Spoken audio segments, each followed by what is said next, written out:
हम मीनू झा उपस्थित छी एकटा साँझ संगमे एकटा कोवरक गीत लऽ कऽ पाबनि हेतु। संगमे श्रीमती रंजना मिश्रा जी सेहो छथि। आशा करै छी अहाँ सबके नीक लागत।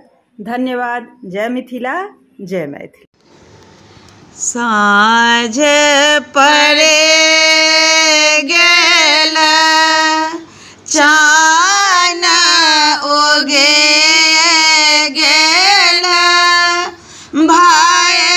गेल दिन सन राति सखी हे साँझ पड़ी गेल चान उगी गेल भाय गेल दिन सन राति सखी हे पाटक गेरुआ सिर मादाय सुतल पाटक गेरुआ सिर मादाय सुतल भाय गेल गहु मन साप सखे साँझ पड़ी गेल चान उगी गेल भाय गेल दिन सन राति सखे एक हे नगर बसो माधव मोर खेलल जोरन 50 सखे साँझ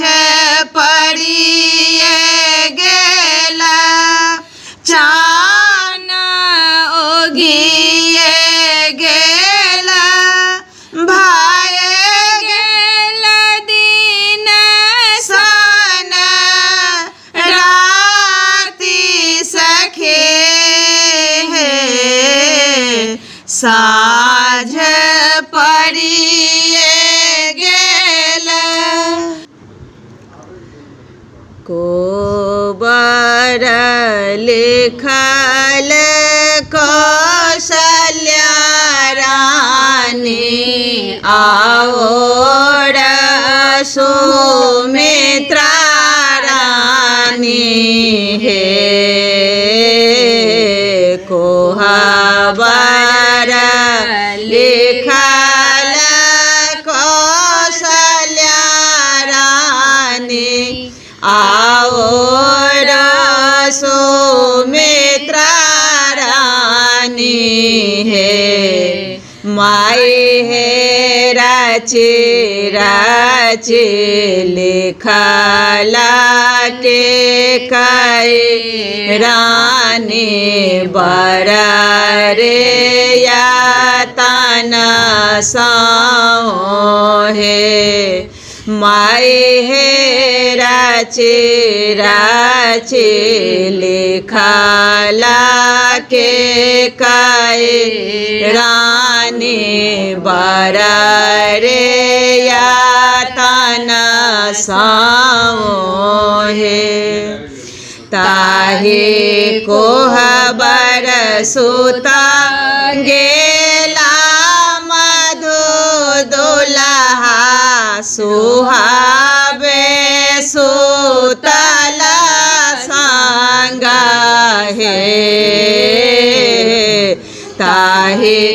कोहबर सुता गेला मधु दुल्हा सुहावे सुतल संग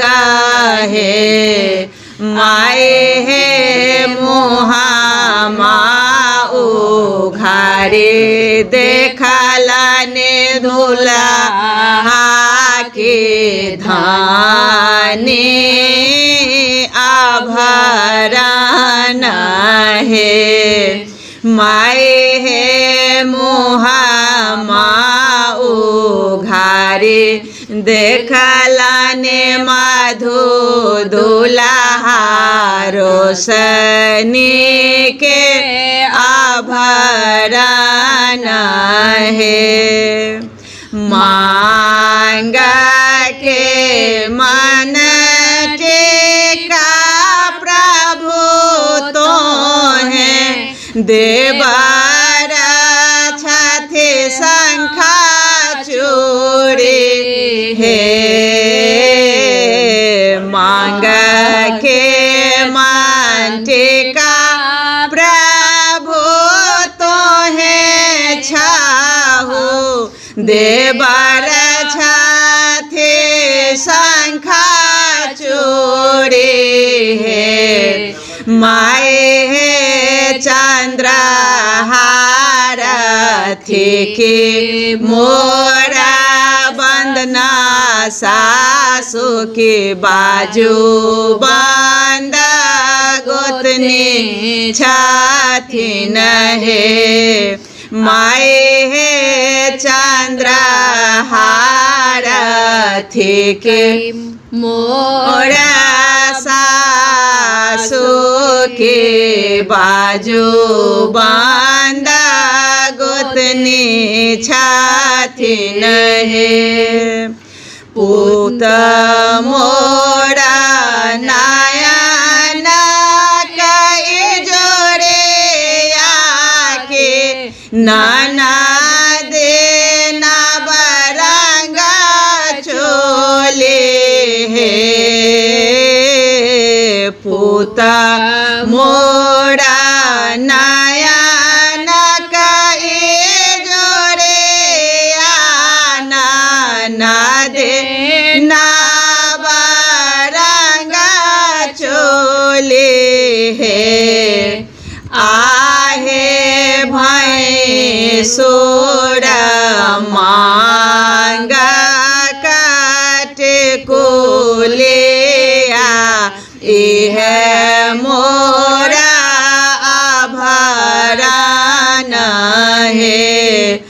आहे भैंसुर मोरा मांगा काट को लिया यह मोरा